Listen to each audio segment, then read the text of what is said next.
Welcome into the ArtGibbs Sports Business Podcast. Thank you so much for joining us. And today we're going to talk about the Tour de France Netflix documentary.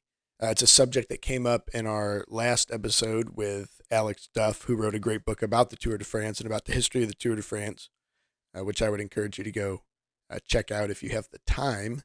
But one of the things that came up in our conversation was a little discussion about this upcoming Netflix Docu series that follows around the Tour de France that should be coming out shortly.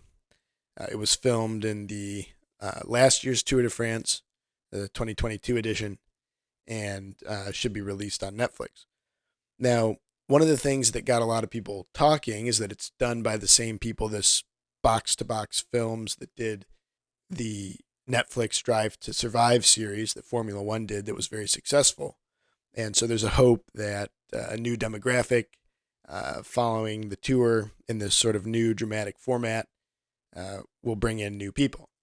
One of the interesting things, though, and what kind of came out of our discussion in the previous episode was how is the money divided up? Of course, we know Formula One has a much different structure than cycling and then the Tour de France. So there's not a lot of information out there, but I will share with you now what we know.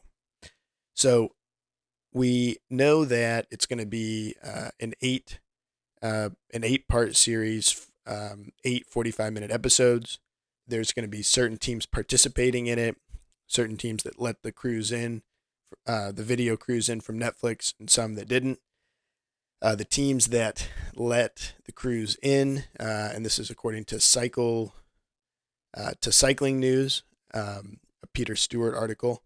The teams that are going to participate are AG2R Citroën, Alpecin De Koenig, Bora Hansgrohe, EF Education, Easy Post, Groupama FGJ, Ineos, Grenadiers, Jumbo Visma, and Quickstep Alpha Vinyl.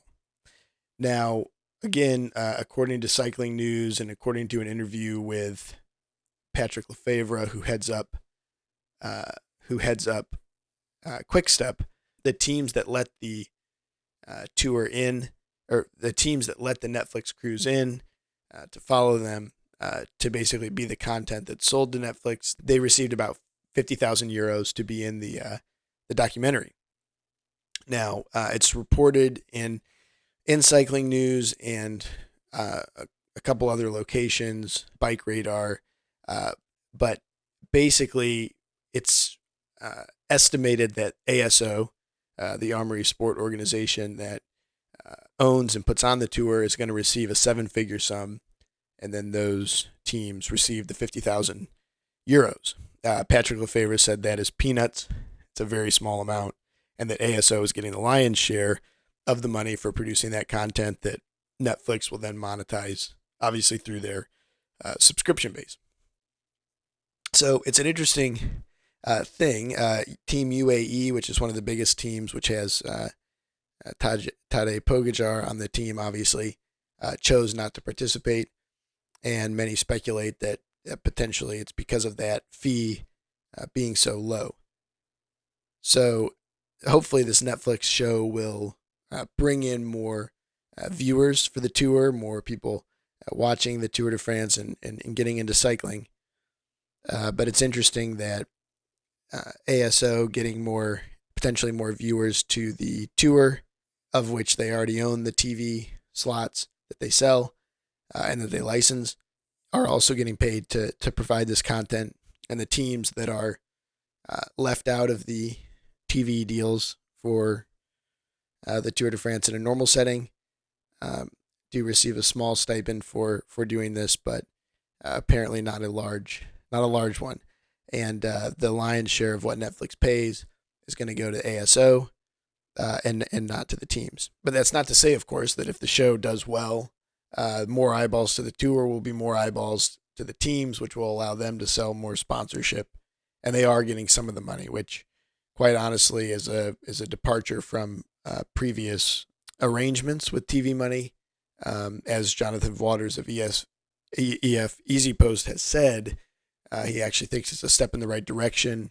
And unlike Lefevre, thinks that it's a somewhat fair start.